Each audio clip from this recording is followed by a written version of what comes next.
there been any experiences for you as a woman in dance music, doing what you're doing, that have been really uncomfortable because of the way you've been treated as a woman? Yeah, actually.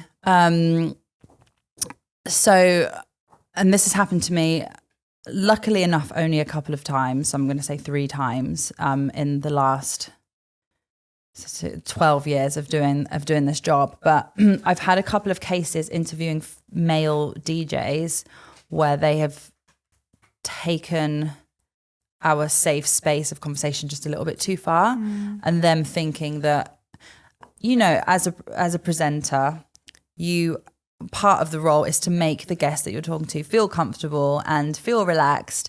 And I think sometimes some people get confused with that and think that, oh, she's flirting with me, there's something going on here, and then taking it like a little bit too far.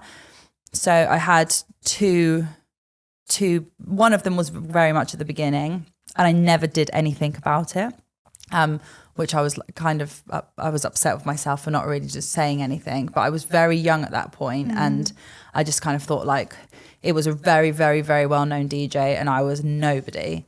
And I never said anything about it. It was only just something that he said to me, but it was just very inappropriate. And then 2 years ago, I was working for a festival in the Caribbean, and I was interviewing a DJ, and at the end there was a lot of other industry people around, other DJs that were there just kind of listening in. And can I swear on this podcast? Yeah. Oh, okay.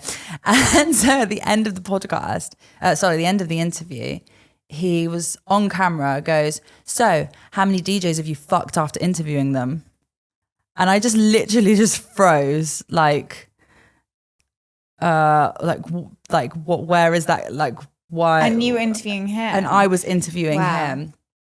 It was just a very rude, inappropriate thing to ask. And I froze because I just didn't really know what to say at that point. I wasn't expecting him to say something so disgusting. And so anyway, the interview, I think I just kind of laughed it off, and then I walked away. And then another DJ that was there came up to me. He was like, are you actually going to let him talk to you like that? He was like, that was not right. He was like, there was a couple of things that he kept saying he was not interested in the interview. He was just he was just kind of crossing the line. And then the word kind of got around. The festival found out. He got cancelled from the festival. Wow. His manager then found out. I got calls from their management company, like, what do you want to do? And I think I was really upset with myself again, because it happened to me 10 years before, and I always promised myself if anyone ever said anything rude to me, that I would stand up for myself, and I didn't do it again on this second time.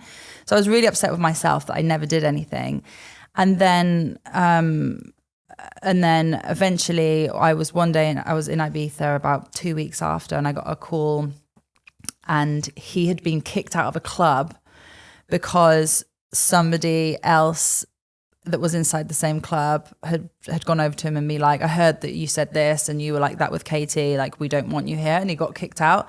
So then he got my number from somebody, called me, apologized. And he was like, I just didn't know that you were like known or anything in the industry. And I was like, what do you even mean? What's that even got to do with it? I was like, that makes it even worse. Yeah. Like, you shouldn't say anything to anybody, you know, like, no, it doesn't matter who they are. I was like, it's just disgusting, your attitude, and just like, just because you're a DJ, you think that you can get away with anything. So that was really uncomfortable, and I'm really glad that I did open up the conversation in the end and shook him up a little bit. And amazing to actually hear the support that you've got. Because I think sometimes some of the conversations I've had about, you know, dance music industry, nightlife industry, like, are we unregulated? And even back then, like, we don't have these same corporate bodies or 100%. places of escalation. But yet it sounded there like your community supported you. It was very much like a lot of support from community, which was amazing. And like the guy that had kicked him out of this club, like I hadn't even told him that. Somebody else had said. So it was nice to know that support was there. Yeah. And I really hope that I know that, you know, people maybe starting out in the industry, which I really hope nobody does go through any uncomfortable situations. It is hard to find that support when you're just starting out. I've had that. Yeah. I've been in that exact situation.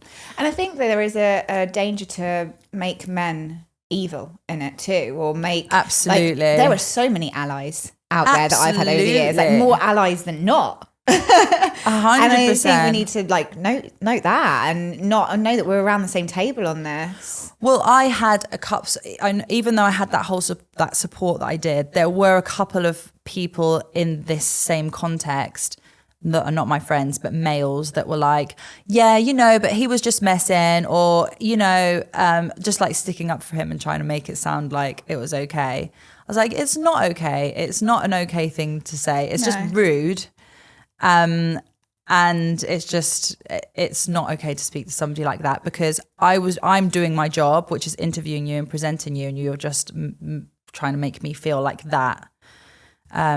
So yeah, I think there'll always be them other people that will try and stick up for their mates. Yeah, and I've been in similar situations and had many different responses over the years. Sometimes you just don't say anything because you think the business deal was bigger than that, and then you go away and you think, well, like, is anything worth that? I've definitely been in similar situations, and other times you've spoken out and gone, was that even worth the backlash? And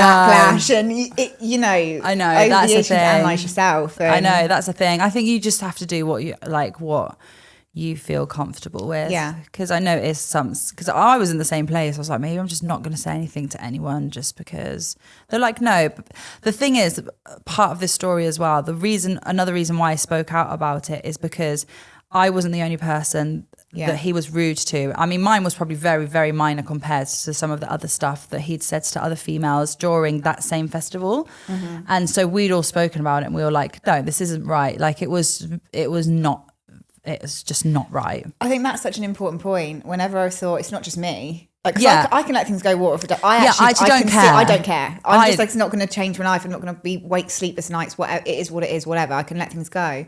But I remember there was an instance actually when we were growing out in Dubai, and there was a client out there who had brought me into his office for like a deal, and then it proceeded to like try to make an advance and offer me drugs in the same, with the office door locked.